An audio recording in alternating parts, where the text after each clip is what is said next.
À l'occasion du mois de mars, mois dédié à l'édification de la femme, l'ONG Mouvement Alerte DH a organisé ce vendredi 21 mars un atelier de lancement des activités du projet sur la campagne de sensibilisation de jeunes. L'objectif est de contribuer à briser les tabous liés à la menstruation en renforçant l'éducation sur la gestion de l'hygiène menstruelle dans le milieu scolaire et professionnel. Lors de cet événement, une bande dessinée intitulée Kantou a été présentée au public et aux partenaires présents. L'objectif de cette manifestation, c'était le lancement de la troisième phase du projet de la bande dessinée Kantou. Et nous avons voulu que le centre Carter qui nous a permis de pouvoir concevoir cette bande dessinée puisse aussi être le témoin du lancement de cette troisième phase avec un autre partenaire qui est l'Union européenne et Louvain Coopération. Cette troisième phase du projet, nous allons faire la sensibilisation et puis nous allons aussi former 50 pères éducateurs pour qu'ils puissent à leur tour sensibiliser leurs pères à leur niveau et dans leur communauté. Le mouvement Alerte, engagé dans la lutte contre les tabous entourant les menstruations, lance un appel à toutes les personnes partageant la même vision pour traduire cette bande dessinée dans les 4 langues nationales. Cela permettra de mieux diffuser le message et de lever le voile sur un sujet trop souvent négligé. Effectivement, c'est notre souhait. Nous cherchons les partenaires qui peuvent nous appuyer dans le sens de la traduction de la bande dessinée Kantou. Aujourd'hui, la bande dessinée Kantou a actuellement un aspect le français. Or, nous avons 4 langues nationales. Il faudrait traduire la bande dessinée Kantou à Lingala, en français, à Kikongo et à Tchilou. C'est comme ça que le message sera véhiculé dans l'ensemble de notre territoire national. La bande dessinée Kantou est disponible sur les réseaux sociaux de Google en tapant Kantou version fleurée pour le jeune. Cette œuvre vient briser les tabous liés aux menstruations et sensibiliser le public à une question fondamentale. Il faut signaler que cette activité a été appuyée par l'Union européenne sous l'accompagnement de la Louvain Coopération.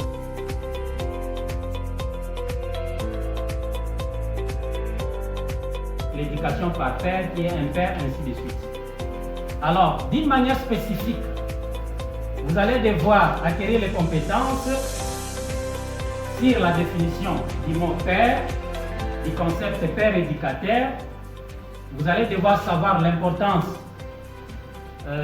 du rôle d'un père éducateur, les critères de sélection d'un père éducateur, les tâches du père éducateur, les qualités du père éducateur, ce que le père éducateur doit éviter à faire. Prévention et prise en charge de la stérilité et des dysfonctionnements. Dysfonctionnement, les infections créent le dysfonctionnement. Et c'est quoi ça? Dysfonctionnement, et ça aura pour conséquence la stérilité. Beaucoup de femmes aujourd'hui ne conçoivent pas à cause des infections. C'est-à-dire quoi? Quand on parlait de l'hygiène, je ne comprenais rien. C'est ensuite, quand il a commencé à faire des commentaires, j'ai compris qu'il y a une innovation. Vous savez, dans notre vie, par exemple, moi, Inuba, pour parler à ma fille des histoires, en tout cas, ça devient un problème. Mais à travers cette formation, j'ai maintenant le courage. J'ai déjà parlé. J'ai eu le courage de parler de ça. Et surtout, quand on parle comment la fille, quand elle se lave, comment elle peut se laver dans son corps intime. Comment elle peut se laver pour l'empêcher. On a parlé de... Maman a été intervenue sur ça. Il a parlé des produits qu'on utilise par les filles, les jeunes filles, toutes les jeunes filles ici.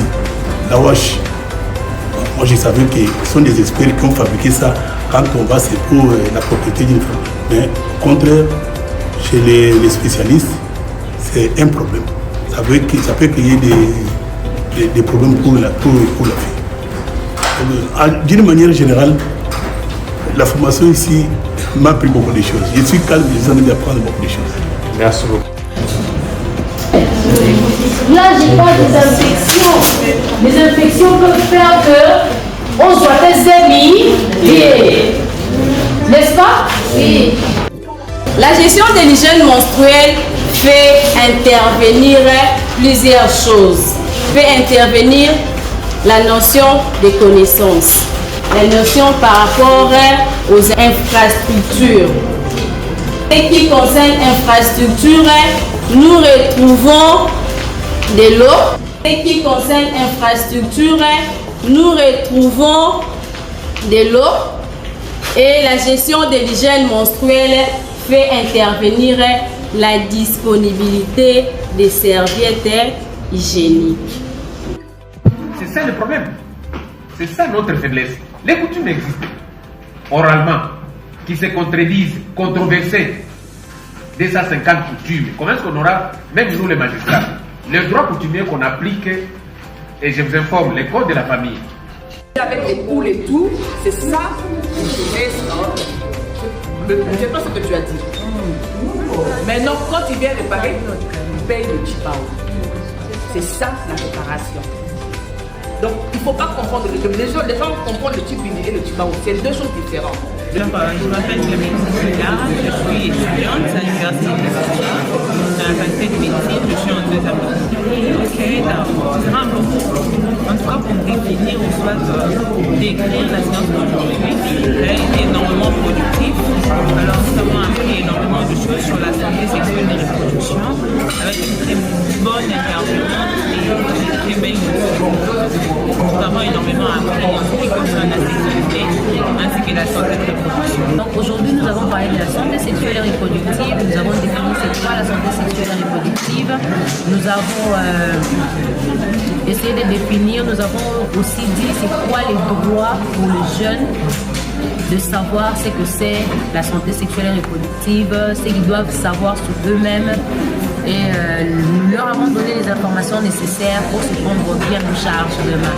Je réponds au nom de Baudouin Kipaka-Basidimo, je suis magistrat à la Cour de cassation, je suis formateur en droits humains. L'association Défense des droits de l'homme Mouvement Alerte m'a invité pour entretenir les jeunes aujourd'hui sur la problématique de la protection légale des droits sexuels et reproductifs. Comme vous le savez, les jeunes, les adolescents sont exposés aux conséquences du non-respect de ces droits et il fallait les entretenir sur la protection légale, c'est-à-dire ces droits sexuels et reproductifs sont protégés par notre législation et lorsqu'ils sont protégés, les filles victimes peuvent se plaindre pour être protégées davantage. Mais ce qui m'a intéressé, avant de parler du cadre juridique, on a essayé d'échanger avec eux sur l'énumération de ces droits-là, comment est-ce qu'ils sont protégés et donner beaucoup d'exemples.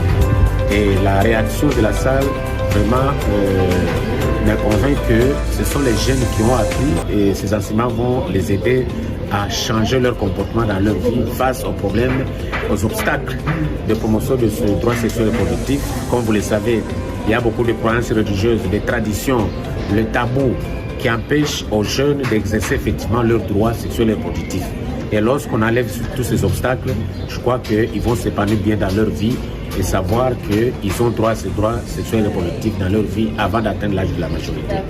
Oui. Le mot de la fin, c'est encourager l'ONG Mouvement Alerte de continuer avec l'appui des différents partenaires à vulgariser, à sensibiliser la communauté sur la promotion et la protection des droits sexuels des jeunes, des adolescents, surtout les jeunes filles, et voir comment est-ce qu'ils vont continuer à promouvoir leurs droits. Donc, les droits sexuels et reproductifs sont des droits humains reconnus à la femme et nous devons, à travers cette campagne, lutter contre ces obstacles qu'on a énumérés lors de cet atelier. Merci. Cet atelier a été organisé pour former 50 pères éducateurs. Ces 50 pères éducateurs ont été formés le premier jour sur la père éducation. Le deuxième jour, ils ont été formés sur la santé sexuelle de la reproduction. Le troisième jour, c'était sur la gestion de l'hygiène menstruelle. Le quatrième jour, c'était sur le droit sexuel de la reproduction. Et aujourd'hui, ils terminent avec les techniques de la sensibilisation. Ces 50 pères ont été formés pour être plus tard lancés dans la sensibilisation de la reproduction.